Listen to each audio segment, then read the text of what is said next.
నాగార్జున సాగర్ ప్రాజెక్టుకి వరద తగ్గుముఖం పట్టింది. ఎగువ ప్రాంతాల నుంచి వస్తున్న వరద కూడా ఒక్కసారిగా తగ్గిపోవడంతో నాగార్జున సాగర్లో నిన్నటి వరకు లిఫ్ట్ చేసిన 20 గేట్లలో 18 గేట్లు క్లోజ్ చేశారు. కేవలం 2 గేట్లు మాత్రమే ఉంచారు. అవి కూడా ఈరోజు మూసివేసే అవకాశం ఉంది, ఈరోజు మధ్యాహ్నానికి. ఎగువ ప్రాంతాల నుంచి నాగార్జున సాగర్కి ప్రస్తుతం 95,000 క్యూసెక్కుల వరద వస్తూ ఉంది. 590 అడుగుల కెపాసిటీకి గాను 585 అడుగులకు వరద చేరింది. 312 టీఎంసీల ఈ ట్యాంకు సామర్థ్యంలో 302 టీఎంసీల వరద చేరింది.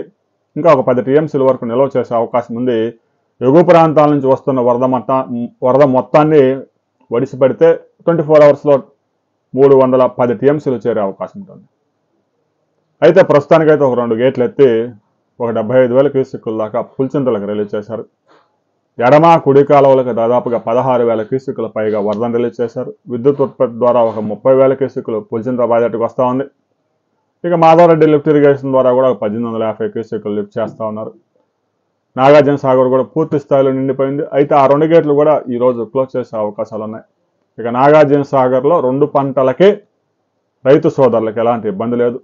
ఒక పంట వరి సాగు చేసుకున్న మెట్ట పంటలకి ఏప్రిల్ చివరి వరకు సాగునీటిని సరఫరా చేసేందుకు కృష్ణా బోర్డు రాబోయే కొద్ది రోజుల్లోనే సమావేశమై 2 తెలుగు రాష్ట్రాలకి జలాల కేటాయింపులు చేయబోతా ఉంది. ఆ తర్వాత మరిన్ని వివరాలతో మనం మరో వీడియోలో కలుసుకుందాం.